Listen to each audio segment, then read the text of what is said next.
মথুরার হৃদয়ে একটি ঐশ্বরিক ভবিষ্যদ্বাণী হয়। বিষ্ণুর অষ্টম অবতার অবতীর্ণ হতে চলেছেন। অন্ধকার রাতে মাতৃগর্ভে জাগছে মহাশক্তি।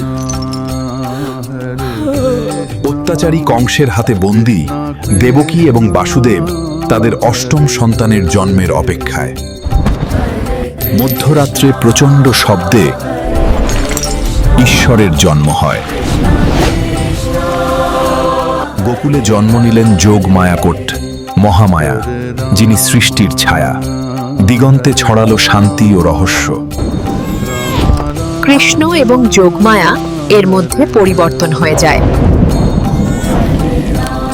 রাজা কংস হাসতে হাসতে কৃষ্ণ ভেবে যোগমায়াকে ওঠাতে গেল।